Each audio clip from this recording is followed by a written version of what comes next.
open up with the serenity prayer. God, grant me the serenity to accept the things I cannot change, the courage to change things I can, and the wisdom to know the difference. Welcome on Monday night, 9 p.m. Eastern, 6 p.m. Pacific, and everywhere in the middle. So welcome. We're going through the 12 traditions at this time. If you missed any of the earlier ones, they are either in the private Facebook group, which is you will not be able to find if you search for it because it's private and hidden. So it's super anonymous. If you send me a friend request, you can send me a message or an email. I will put you could text me, whatever. We could make sure that you could send me a message on Facebook and we can get you in that group. I'll put my email as well. If you don't have Facebook, we do have a YouTube link that we can then send you that, and that automatically updates every time there is a new meeting added to it. If you've heard documents, Jen already put a bunch of stuff in the chat of documents she's going to refer to tonight. If in the past you've heard the documents that have been referred to or pieces of literature or something from our history, all you got to do is send an email or a text. You might not get it right away, but eventually we will get to it and send it to you. We are on Tradition 4 tonight. And I have Jen S. from the Soul Purpose Group in Portland, Oregon, who's going to speak for a little tonight too. I hate to even read the short form of the fourth tradition, but I will just to be complete. The short form, each group should be autonomous except in matters affecting other groups or AA as a whole. The fourth tradition, long form. With respect to its own affairs, each AA group should be responsible to no other authority than its own conscience. But when its plans concern the welfare of neighboring groups also, those groups ought to be consulted. And no group, regional committee, or individual should ever take any action that might greatly affect AA as a whole without conferring with the trustees of the General Service Board. On such issues, our common welfare is paramount. So a couple of things I'll say before Jen starts. I always say to people, whatever today's date is, what is today's date? April 6th. So it might be by tomorrow, April 7th, but safely in the next 3 months, you'll be minding your own business, sitting in some meeting or some business meeting or somewhere. And you're going to remember this night because you are going to hear somebody say or use out of context the fourth tradition. They're going to pull out a tractor trailer and back it over completely, at least 3 of the other traditions, maybe all 11, depending on how good a job they do. And, I just want to say that sometimes, every once in a while, I'll get an invitation to speak. And the invitation will ask me, we want you to tell, we want you to go step 1, tradition 1, concept 1, and we want you to talk about the parallels between each of them. And I always have to say, I'll be glad to do that if I can give a disclaimer that is completely out of my ass, my own opinion, that I'm making it all up. As long as you're okay with that, I'll gladly do it. But it is so important to know that the steps were written vertically, the traditions were written vertically, and the concepts were written vertically. There was no thought to the other set of principles when it was laid out, what 1 was in each or 4 was in each. And as they were written vertically, all 12 traditions are even. They're equitable. We might say, that the first is a first among equals, the first tradition, that the other 11 are a way to keep our unity. But tradition 4 was never meant to ever apply to any of the other 11 traditions. It is not some kind of veto power. It is not anything like that. And that it's Also important to really understand the word own your own affairs. You have to. Like, it's about your business. And your business might be anniversary cakes, whether your group pays for anniversary coins or God knows what else. But what it is not is anything that applies to a group conscience that you don't control. My group is the primary purpose group in Palm Beach Gardens, Florida. The next international convention is in St. Louis. Nothing against anybody from St. Louis here or any of my friends. I have lots of friends in St. Louis. But if you want to come to my home group's business meeting, it's the third Thursday of every month following our 7 a.m. meeting. Maybe we take a vote. We don't like St. Louis. It's the middle of the country. There's no beach. There's not a lot of like extracurricular activity. Like we want it in Miami. And we take a vote. And then we call the general services office and they're like, hey, we're going to change this. And they'd be like, nope, you don't control that group conscience. And so when you try to apply the fourth tradition to other traditions, you don't own that. The General Service Conference doesn't even own that. The AA groups own the traditions. And so it's just important to understand in the context of history of what the fourth tradition was for. So with that, I am going to gratefully, and I'm very thankful she showed up tonight, turn it over to Jen from the Soul Purpose Group. Thanks, Jen. Oh, absolutely. Thanks, Billy. My name's Jen. I'm a recovered alcoholic. My home group is the Soul Purpose Group. We meet Thursday night, 7 p.m. We're a big book step study. And if you're ever in the Portland area, please come check us out. We would love to have you. I also have a Three Legacy sponsor. I'm beyond blessed to be a Three Legacy sponsor. And I also get to service sponsor others. I see a couple of them in the room. Super stoked about that. Trying to raise them up right? Because I was not raised up right. And I'll tell you. So my sobriety date is June 6, 1998. And I don't share that so that you can be impressed by me or my length of sobriety, because I can tell you from much personal experience, the length of one's sobriety does not dictate or determine how spiritually fit someone is. So my very own sponsor will lovingly tell you that by the time she found me, I'm not sure about how long ago, 5 years ago, give or take. Her words, not mine. I was crazy as a loon by the time I met her with 23 years of sobriety.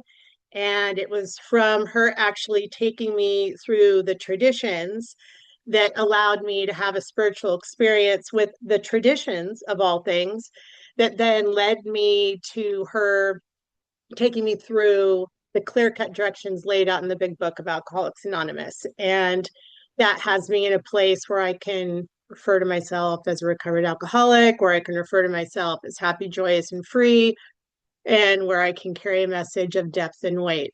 And we should all be grateful Jen is carrying a message of depth and weight today, because it is much better than the non-depth filled, weight filled message she was carrying before. So before I launch into Tradition 4, I really want to thank Billy. It's funny, when you started talking, I got actually a little emotional, because this is one of the places I came to start learning about the traditions and the service structure. I was a GSR of my home group and was an epic failure at that position.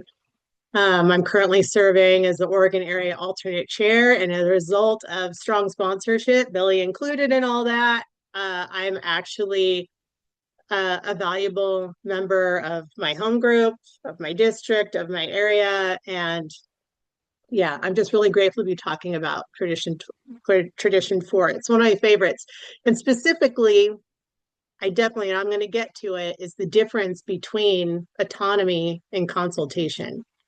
So I've got lots of literature. I posted some stuff in the chat. There's a link. If you click on it, it will actually take you to a Google Doc that has every piece of literature I reference, the quote, the page number, all of it. You're welcome. I'm going to start with actually a funny one. is As Bill Sees It. So my favorite quote from As Bill Sees It is page 105, and it's from a letter that Bill wrote in 1942. I'm just going to read the first sentence. Our chief responsibility to the newcomer is an adequate presentation of the program. And that is how I sponsor, that is how I teach these principles, and I think it's really important. And so, as I mentioned in my introduction, I have a three legacy sponsor, and I also am a three legacy sponsor, which means those I sponsor get an adequate presentation of the program today. And regardless of where you are at in your sobriety and recovery, whether you're a newcomer, an old timer, or somewhere in between, if you're just beginning your study of the traditions, welcome and congratulations, because it absolutely changed my sobriety and my life. So without further ado, so in regards to tradition four, I'd like to take you off, beyond those words that you see on the wall, right? Like Billy was talking about, I kind of cringe a little when I read the short form, but it is what it is. So let's look at that. So I'm going to read it. So I'm going to reference a lot the AA group pamphlet, such a great tool. Tradition for short form, each group should be autonomous except affecting other groups or AA as a whole. So in the dictionary, autonomous is defined as independent, not subject to the rule or control of others. So let's pull out the word autonomous from that short form tradition and plunk that definition in. So it says each group should be independent, not subject to the rule or control of others, but again, except in matters that are affecting other groups or AA as a whole. So in other words, while my group is independent, this tradition asks my group to also be mindful to not do anything that might step on the toes of my fellows, right? So let's go and read long form. Like, let's go in a little deeper dive. So and this is the AA group pamphlet has short form and long form. It's in the back. Long form's on page 44. With respect to its own affairs, right? Billy mentioned that. Things that we own, right? Our own affairs, a group's affairs. Each AA group should be responsible to no other authority than its own conscience.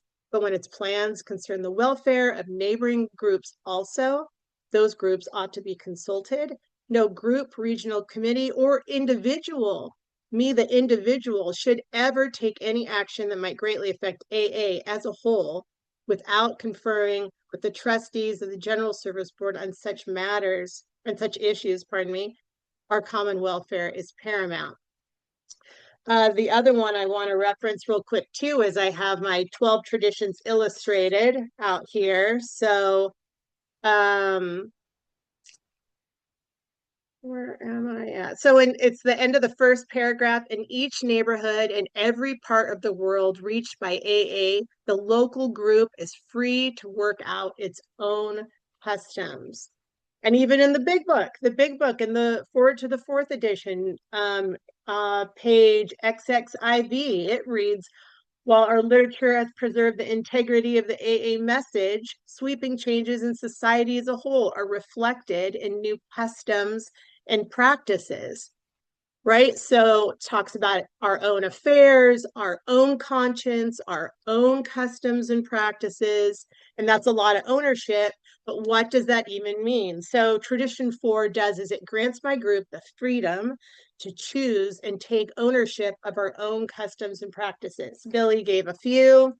I've got a few listed for me here. So like my group, we own our meeting format and our script, right? So do we want to be a discussion meeting or a speaker meeting, a beginner meeting, or in my home group's case, a big book step study, right? Do we want to begin and end our meeting with like a moment of silence, prayer, meditation, a quote from AA literature? Will our meeting be an hour long or 90 minutes? How long will a share be? Will we use a timer? Will Jen listen to the timer and immediately stop talking when it goes off? Well, it depends, right? Is that our group's custom that when the timer goes off, that we ask those sharing to, Please shut up or quickly wrap up. So things like coffee, tea, birthday cake, coins, these are all examples of customs and practices. Seventh tradition. Seventh tradition. So, what does my group want to do? What's our custom and practice for seventh tradition? Like, do we have a prudent reserve? Do we want to set aside 3 months' rent or 3 months of total expenses that include literature, coins, coffee, other things like that? When it comes to like the distribution to like AA service entities, do we want to have a set percentage pie chart, or do we want to review the financial reports for GSO, area, district, intergroup, and contribute according to who's in the greatest need of our financial support rather than a straight percentage, right? So there's another example of a custom or practice that allows us to be autonomous and make choices for ourselves.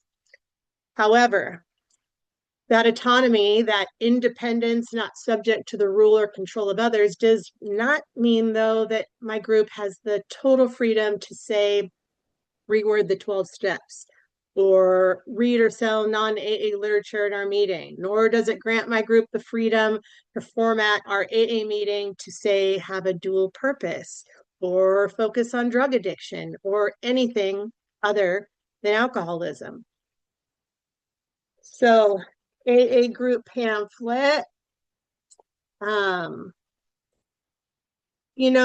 I don't know if you noticed, but when I read the short form, I think Billy pointed it out, so it was probably very obvious. The word autonomous was in the short form. I don't know if you noticed when I read the long form, there was no mention of autonomy.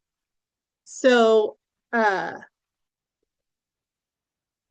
turning to page 18, this is another good little bit of information, right? So here's where we shift from autonomy to conscience and consultation. That is what the long form mentions. On page 18, it talks about AA's primary purpose of any AA group is to carry the AA message to alcoholics. Experience with alcohol is one thing all AA members have in common, right? It's misleading to hint or give the impression that AA solves other problems or knows what to do about drug addiction. So I have a couple experiences that I would like to share. So the first one is from a previous home group, conducted a group inventory. My sponsor is Carrie. A lot of you guys probably know her. This was before she was my service sponsor, and she was actually the one that conducted our group inventory. And we used a list of questions that were from the AA group pamphlet. They're on page 29 and 30. And the first question is, it's the most basic question ever. What is the basic purpose of our group? I now, fast forward 5 years, I actually facilitate a fair amount of group inventories, anywhere from 1 to 2 a month. And this still goes to be the most difficult question of all the questions in the list. And we couldn't agree. We couldn't agree on the most basic question of what our group's purpose was. Additionally, there were lots of concerns about things like the number of addicts sharing in our meeting and things other than alcoholism. And after we completed that group inventory, we were given a list of considerations from that facilitator. And one of those considerations was asking us to consider, what is our identity? Group members have different opinions as to what the group's purpose is. Is your group an AA group or something else? If you're an AA group, how can you get on track with AA's singleness of purpose and primary purpose? And if you're not an AA group, should you look into becoming a group with a broader purpose, such as All Addictions Anonymous? I don't know if you guys know this, but there are over 100 other 12-step fellowships. AA is super gracious and giving and sharing with its 12 steps. So the second experience was a couple years ago, as I was facilitating a group inventory this time. I was growing up a little bit, and it was here in Oregon, and I have a few different sets of group inventory questions that I can provide groups. And if they don't already have like inventory questions of their own that they want to use. And this group used the set of questions that I have that's based on the 12 traditions. And tradition 4 question reads, does our group do anything that does not conform to AA's principles and or that may affect other groups or AA as a whole?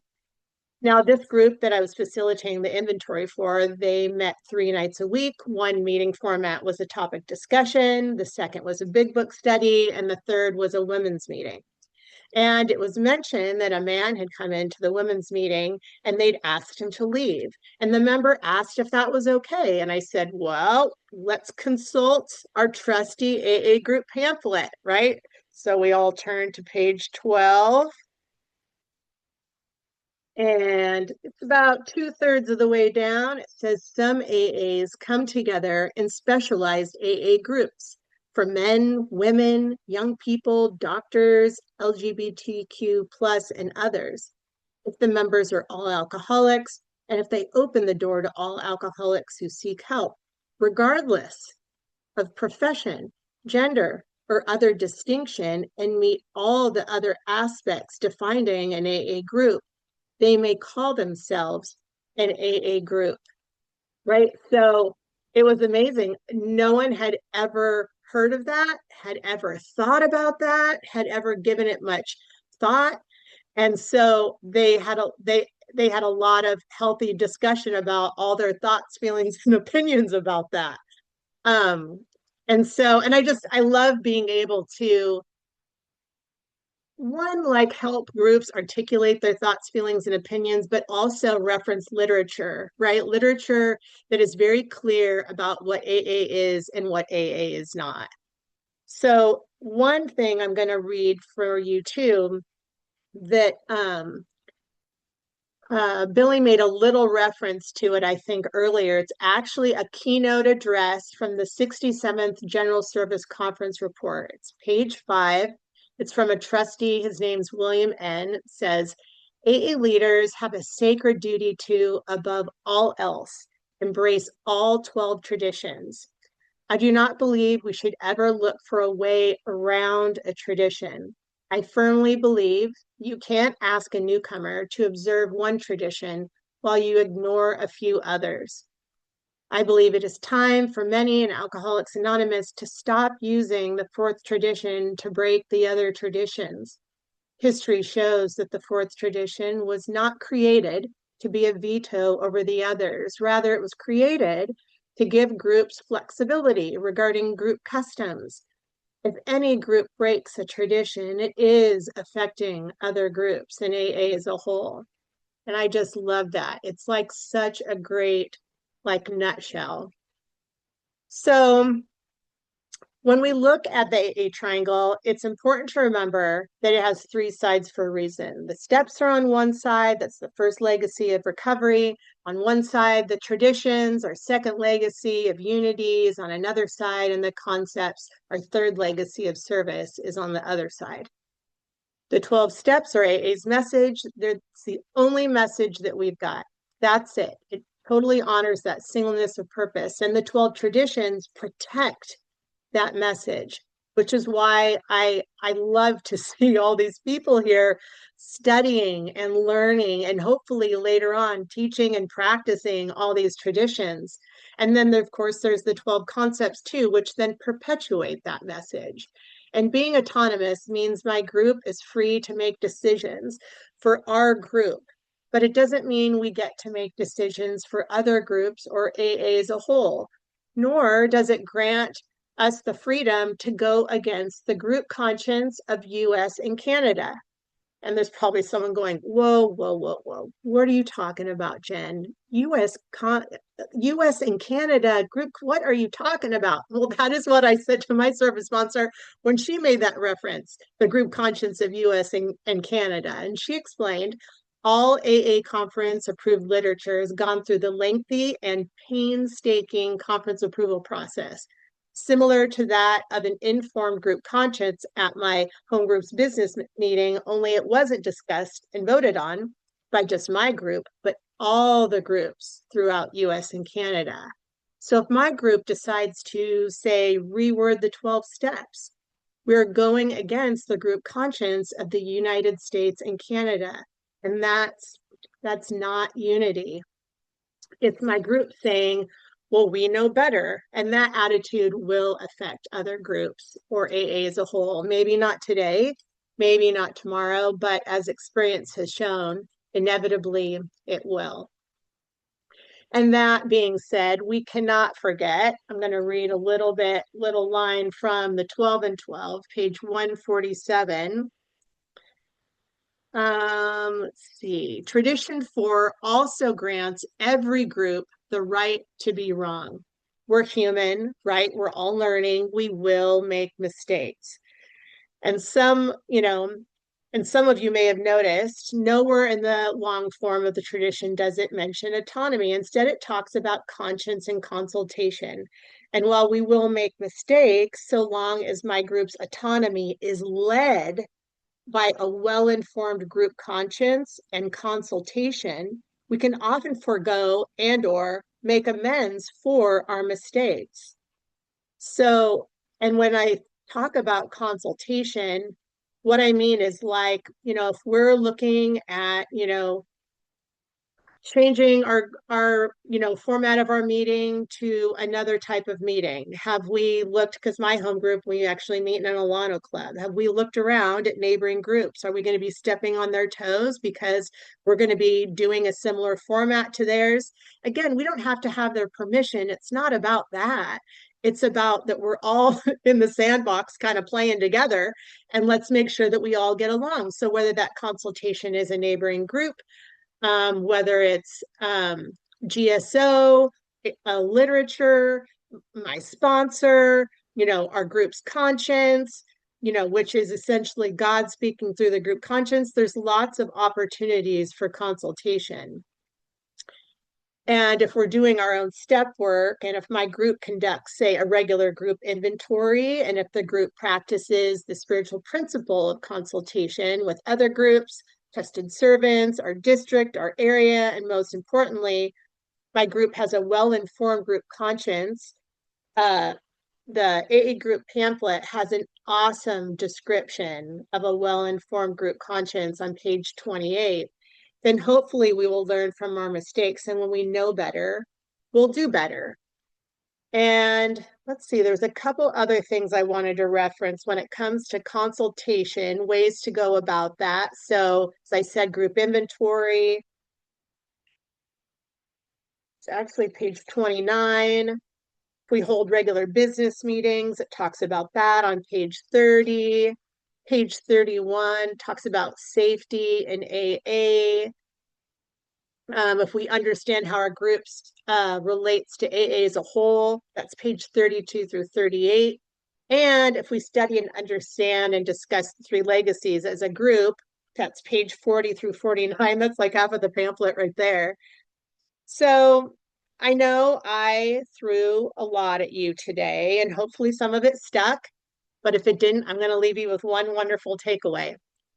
Found in 12 Traditions Illustrated, fourth tradition is like the fourth step. It suggests that an AA group should take an honest inventory of itself, asking about each of its independently planned actions. Would this break any tradition? So let that be my parting gift to you. Consider it spiritual homework for your home group. And last but certainly not least, I want to thank Billy again for all of you for allowing me to be of service today. I'll turn it back over to you, Billy. Thanks, Jen. We'll get to some questions in a little bit. But thank you very much. I want to leave, pass along a story too, like Jen had that, so we all know that the preamble changed not too long ago. And there's people have strong feelings. There's people who could care less. And then there's people who you either did the best thing for AA ever or you're destroying AA. Like that's basically the three groups of people in AA. Care less, you're killing AA. This is great. And, I really, it doesn't matter how I feel about it, but it's just not something that really got me going, to just be perfectly honest. But it's long changed now. Um, I think what probably bothered me more was like the background about it, like I heard people talking about that we needed to change the preamble for inclusion purposes, almost making it like it was written to be exclusive. And that kind of just bothered me because, from an historic point of view, one of the reasons that they separated out men and women in the preamble was because women had just been given the right to vote. And there was still questions about whether women should be AA members. And so it was never written. And so when I would hear some people talking about it, like, we got to correct this big error and cancel, I was just like, well, that's just not true. You know, Regardless whether you like the new one or the old one, it was written to make sure that women knew they had a place in AA. And then, in today's world in AA, we hear a lot about floor actions. We hear under the new conference guidelines, a lot of restrictions around floor actions. And sometimes people talk about that floor actions are bad. And I'm all for the conference process, but I have to remind the people who are out there saying that floor actions are bad that the preamble came from a floor action. Not only a floor action made by a staff member, not an area delegate. So it's just kind of hypocritical to me when I hear people in the bottom of the triangle be so anti-floor action. And I'm like, wow, some good things came from floor actions. But be that as it may, I was at a big men's AA gathering in the middle of some place in Texas. And on Friday night or Saturday night, I was up front getting ready to speak, and they asked a young kid to read the preamble. And he got up to the microphone and he said whatever his name was. And he said, Alcoholics Anonymous is a fellowship of people. And as he said people, about 50 guys from the back screamed out men and women, right? To kind of drown him out.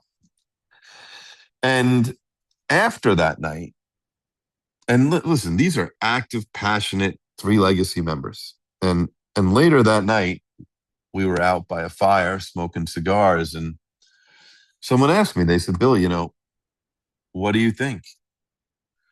I said, well, it really doesn't matter what I think. It's the group conscience of Alcoholics Anonymous now, of the United States and Canada.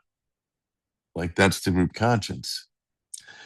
I said, and if you think you can change the group conscience, then shouldn't everybody else be able to change whatever they want?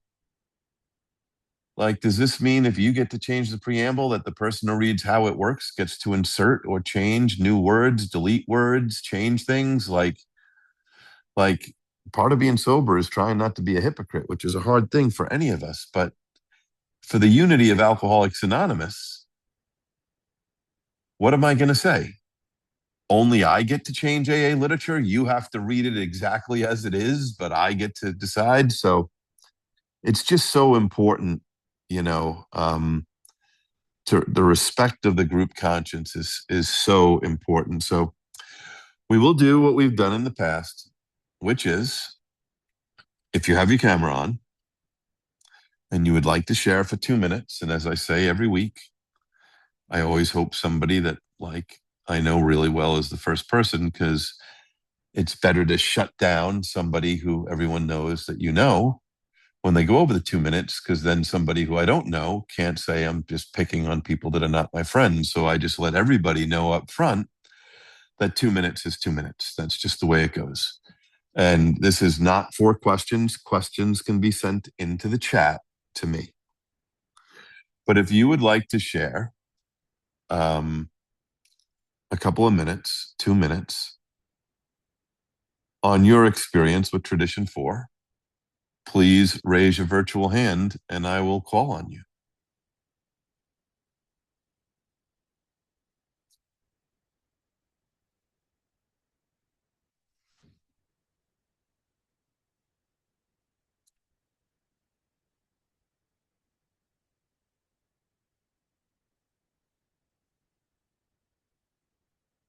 Derek from Calgary, I am going to unmute you in a second.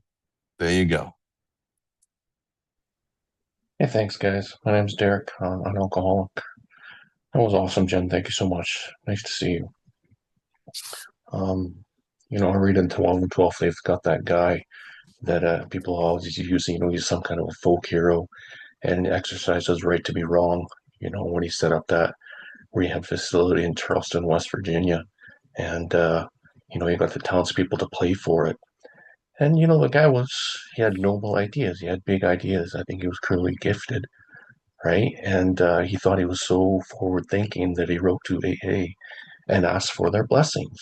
Will you sponsor this? Whatever the term is.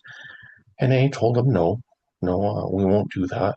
And we'll tell you that not only do we not agree with your idea, we will tell you that it's never worked anywhere, right? And the guy exercised his right to be wrong, right?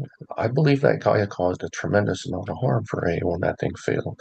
The black guy that he gave Alcoholics Anonymous, right? So I don't believe that guy was a folk hero, except that he told us about it, and we got to learn from his mistakes. Incredibly valuable, right? So the example that I use is, this guy had 61 justifications on how he was validated in breaking A's traditions, right? So the example that I talk about when I'm working with guys is, whatever your justifications, there are no good reasons for breaking A's traditions. Do you have the ability to put something bigger than you before your personal self-interest? That guy was smart, but he wasn't as smart as he thought he was. He's so you're probably not as smart as you are when you think you're justified in breaking A's traditions. You're probably not as important as you think you are.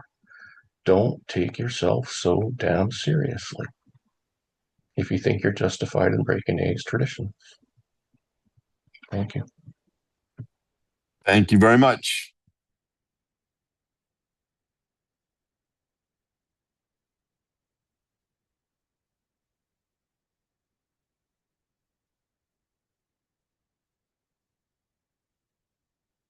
JT, I will be unmuting you. You have 2 minutes. Thanks.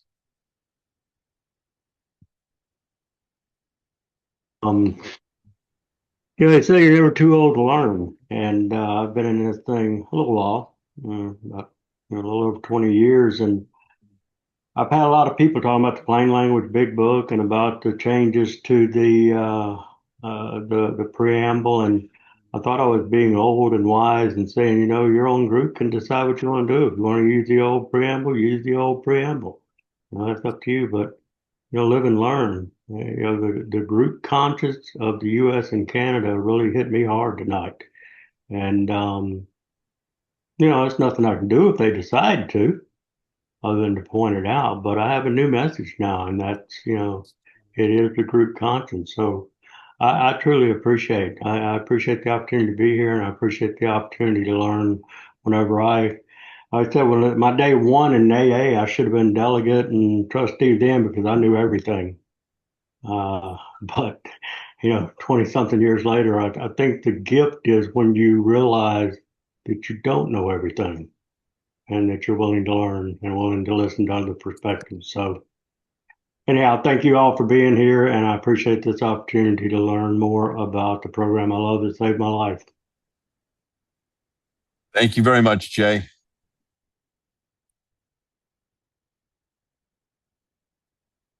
Denise R., you're up.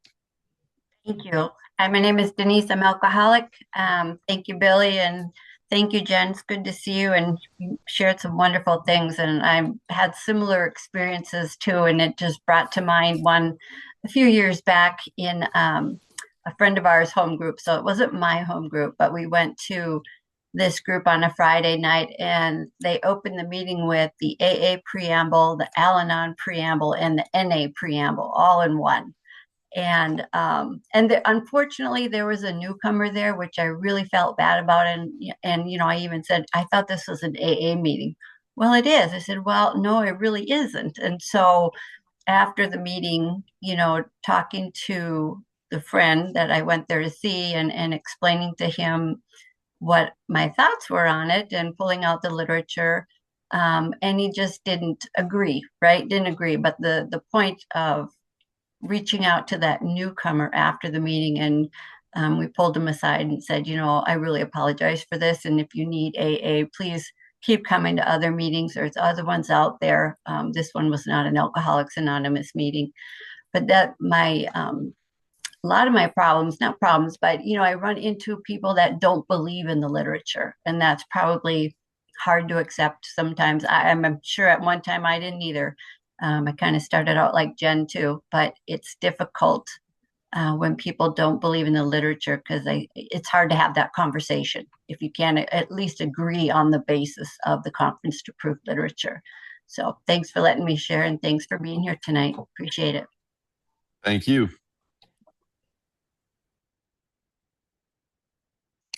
Hold on 1 second.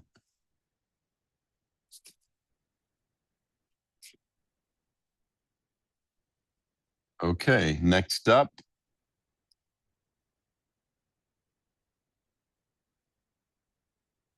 is Brandon. Brandon, you're going to be unmuted. You'll have 2 minutes. Yeah, Alcoholic Brandon. Thank you too for tonight. It's always a pleasure to listen to people with lots of knowledge. I had left a group about a year ago now because we read a lot of different things. I think there was like 12 to 13 readings before the meeting began. And that was my introduction and my first home group to AA. And I too had started a tradition study, I think year 3 of my sobriety, and got some knowledge and some understanding from some great people. And I brought some of this stuff back in my business meetings. And needless to say, it gave me some tougher, thicker skin, and I learned a lot. And I moved to a 3 legacy group where we're still, I guess you would say, not following all the proper ways to conduct an AA meeting, but through this and through the wisdom that is shared in these rooms, gives me more confidence in standing up in a room where we have a lot of long time sobriety and a lot of people with their own opinions and everything, but just to be able to express this and give them the informed decision, give them the information so they can make the informed decision. And again, thank you guys for tonight. I got a lot out of it, and I'll shut up. Thanks. Thank you very much. I'll give another 2 seconds if anyone else wants to raise their virtual hand.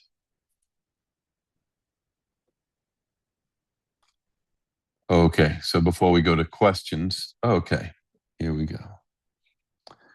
Craig from Maine, you will be unmuted. You have 2 minutes. Craig, alcoholic. Oh, geez, I just blanked. It was going to be a question. Oh, yeah, the spirit of No rotation. questions at this time. Only Okay. sharing your experience. You can send questions to the chat. Well, I'll just share this then. We have a small area that we live in, and people go to the service structure and hang on to their roles for long periods of time because there's just no one around. And so anyway, so that's it. I won't ask the question, but it's kind of You the can send it culture into the chat, but thank Okay, you. bye-bye. Thanks. So before we go to questions, just a couple of things I just want to share quickly, and that is, number one, just a public service announcement for these people out here who struggle with the preamble of the Plain Language Big Book. There's no requirement that you have to read the preamble at an AA meeting. Just want to let you know that. I mean, the first time I went to California, a long, long, long time ago, and I went to my first meeting in California, they didn't read how it works. It was so long ago, I called my sponsor on a payphone, right? With a calling card. And I was new and poor. So not like a real calling card, like one you buy at a bodega that you scratch off the back with a quarter to get the code, like old school alcoholic calling card. And I said to him, I said, you're not going to believe this. They don't read how it works in California. He said, well, there's no requirement. They read more about alcoholism, a couple of paragraphs. So if the preamble has somebody twisted up, I just tell them that, like, why do you even worry about it? If your group doesn't like it, don't use it. Use another piece of literature that you like. The other thing I just want to comment on is this whole AA literature that's twisted out of context, which is that your right to be wrong is more important than my right to be right. That's clear. But it is sometimes misconstrued that it means your right to be wrong means you're right. I just want to stress that. It still means you're wrong. You just have a right to be wrong, right? It's more important than me being right, but it doesn't just mean that you're automatically right. The other thing I want to talk about is, and Jen mentioned this, and it's probably, I have a lot more probably patience and tolerance for new people and people higher up in the upside down triangle than I do for the lower part of the triangle, delegates, trustees, staff, who don't want to stick up for our literature. Especially because we spend hundreds of thousands of dollars producing this new literature. Like, we spend years working on it, years at the conference, editors, publishers, in translators. Like, we spend so much money. And then to hear a delegate or a trustee tell somebody, well, don't worry about that. And I'm like, what are you talking about? We could have saved a lot of money if that's going to be our approach. Like, conference approved literature is the group conscience of the United States and Canada.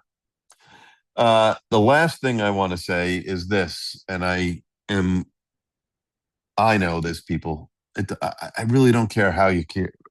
If you love the plain language big book, hate the plain language big book, but please don't associate my use of the term plain language with the plain language big book. Like, those two words are still two words in the English language, right? The words themselves, plain language, are not evil or bad. And I was minding my own business. I went to a meeting that I haven't been to in a long time last weekend where I used to live. And I ran into, I think, a GSR, but a person who is in service and really new, not new to AA, but really on fire for the traditions and the concepts and the literature. And I talked to her after the meeting, and she gave me she said, I have one request. And, I thought about her request, and it's probably a good one. She said, she goes, sometimes I just wish that I could just get what is the condensed version, not changing the words of anything, but the meaning of each tradition, the what is the point they're getting to,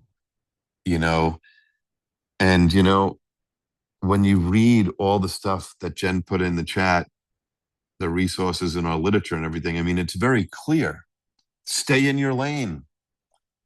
Stay in your lane. And alcoholics, I think, would be horrible swimmers in the Olympics, because we do not like to stay in our lane. We are the worst. And stay in your lane. The fourth tradition is for your group. Or if you're on a district, it's your district fourth tradition. Or if you're on a conference committee, it's your conference or roundup committee fourth tradition. So with that, I'm going to read some questions, and Jen can help me here. Okay. Why don't we just jump right into the frying pan? If a secular group is editing the steps in the big book and using tradition 4 as the right to do so, is there anything that Intergroup or DCM can do? Okay. I will pass this on to Jen in a second. I'm gonna tell you something. I just need to. I don't know if I have my right highlighted service manual, but the steps, the concepts, and the traditions can only be changed by the AA groups, not even the conference. 75% of the AA group's permission in writing is what it takes to change the steps, traditions, and concepts. So number one, the group does not have the right to change them. Will they? Probably. Are they wrong? Yes. Should we delist them or take any other kind of crazy action? No, that's not our business. We don't investigate or do things like that. I do want to say here, though, that an important difference to be made is especially for trustees. I would argue delegate spiritually, but especially for trustees. See, Bernard Smith was a genius, a past non-alcoholic chair of the General Service Board. A lot of people are familiar with that he wrote, Why Do We Need a Conference? And that's a favorite part of the service manual of a lot of people. But you see, inside the bylaws of the General Service Board, which are legal instruments, the current trustees not only have a spiritual obligation, but a legal duty. And this is what it says. So I'm a past trustee now. I tell somebody who's in a group that wants to change the steps, hey, it's fine that you do that. That's my opinion as Billy, the who cares what he says AA member, right? But the 4 years I served as a trustee, I was bound by the following words. And this is under the statement of purpose in the bylaws of the General Service Board. The General Service Board of Alcoholics Anonymous, hereinafter referred to as either the General Service Board or the board, claims no proprietary right in the recovery program for these 12 steps, as all spiritual truths may now be regarded as available to all mankind. However, because these 12 steps have proven to constitute an effective spiritual basis for life, which, if followed, arrests the disease of alcoholism, the General Service Board asserts the negative right of preventing, so far as it may be within its power to do so, any modification, alteration, or extension of these 12 steps, except at the instance of the Fellowship of Alcoholics Anonymous in keeping with the charter of the General Service Conference. In other words, except if the group's 75% of them vote. But as a trustee, I hear trustees sometimes out there like giving permission to people to change the steps. It's just, it's not in their bylaws. They have an opposite duty to prevent the changing of the steps. Jen, you want to give that a whack? Sure. So I do, if you've not figured out, I really do love the literature. And so I was going to give you guys what he gave was great, but there's a couple other places if you want to look. So you mentioned the service manual, page 123. I don't know, a little more than halfway down the conference relation to AA. It does say, but no change in Article 12. So the warranties of the charter or in the 12 traditions of AA or in the 12 steps of AA may be made with less than written consent of 3/4 of the AA groups as described in the resolution adopted by 1955 conference and convention. And if that's not good enough, then I can just go with something just very worldly and simple. This is my big book. It's a abridged version, but even still, there's a little thing in the front of each book, any book. It's copywritten. That doesn't, just because I'm an AA member, does not mean like I have ownership or claim to the book or the steps or anything. And so I should not change anything. So, but yeah, I mean, another way of simply putting it, like when I have new sponsees that ask me, well, aren't we autonomous? Can't we do like whatever we want? I said, yeah, you can go rob a bank too. Let me know how that works out. Just saying. That's all I have Thanks, for that. Jen. Thank Yeah. you.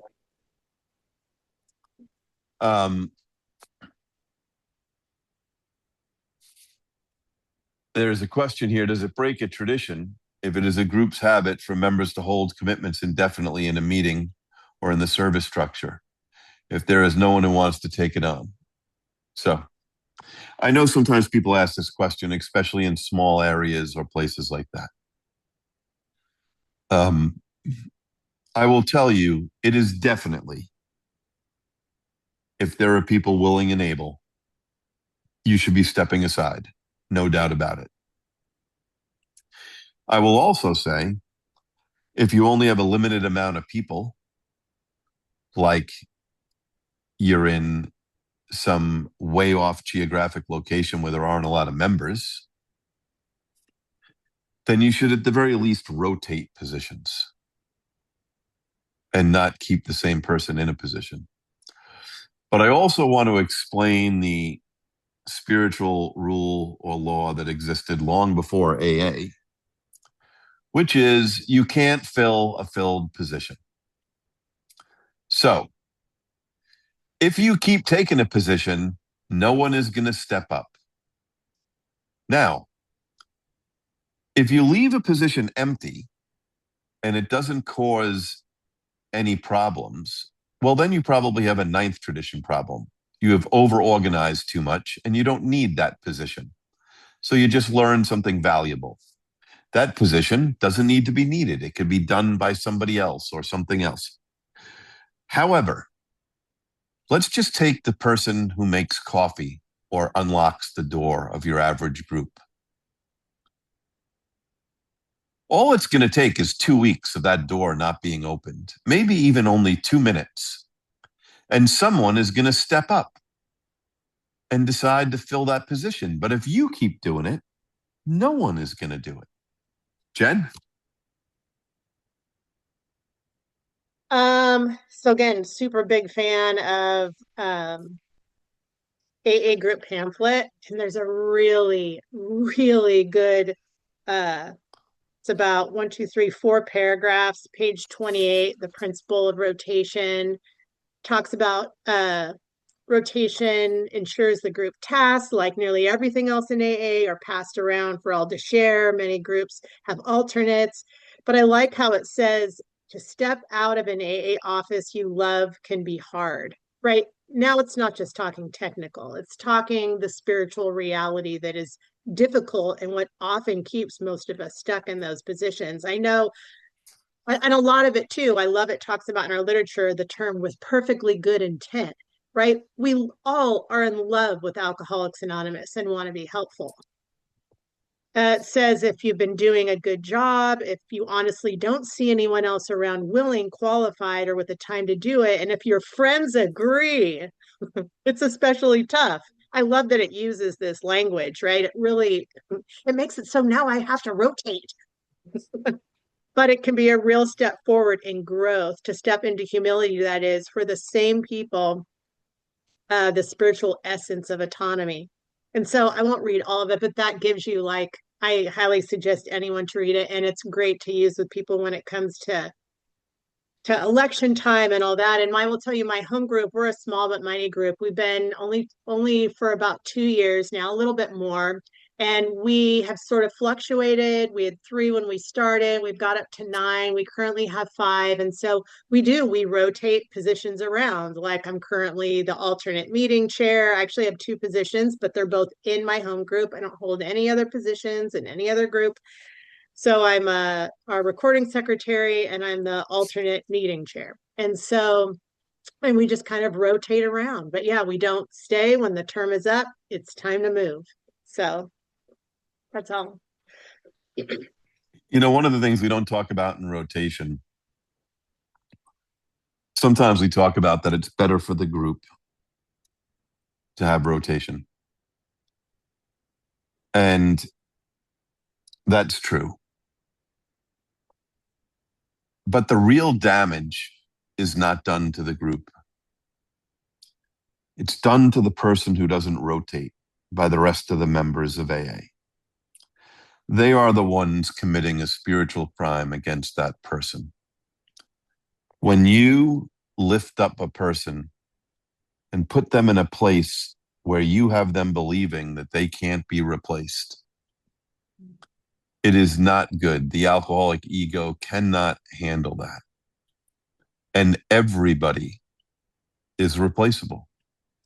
That's just the bottom line. Everybody is replaceable. There was a question here. It's a good one. Let me just read that person's, how they framed it. When we use the word groups, does this include districts and areas? District and area attendees in our area believe that districts and areas are also groups and that the term just doesn't apply to any group. Sure. Yes. We don't own the word group like AA group. It's any group that's a group conscience. Just think of it that way. Is it a district? Is it an area? Is it an intergroup steering committee? Is it a roundup committee? Is it a young people's AA convention committee? Like that group with their own group conscience. That's what it applies to. Let's see if there's any other questions.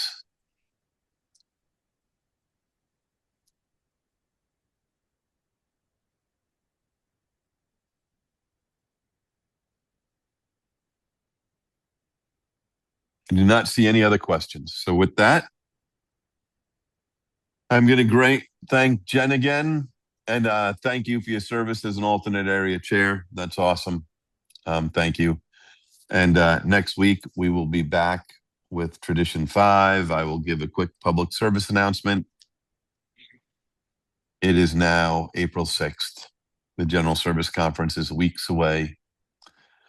Please make sure that you know what's going on in your area. Is your delegate having another meeting before the General Service Conference to get feedback on the conference items? You know, it's a couple of weeks away, and there's some important things on that agenda. So with that, we will close with the responsibility statement.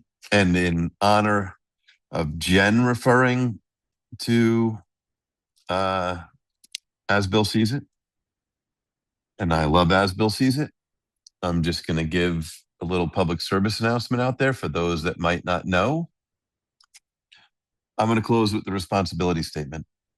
Sometimes the responsibility statement is used as a reason to break the third tradition or the fifth tradition.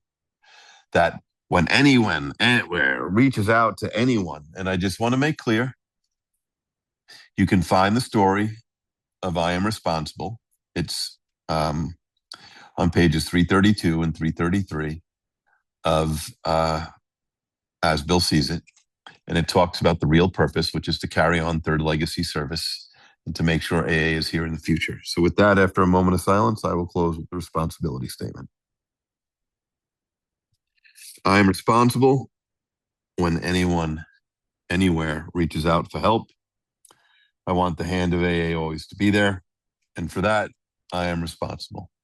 Thanks, everyone. Have a great night. Jen, thanks again.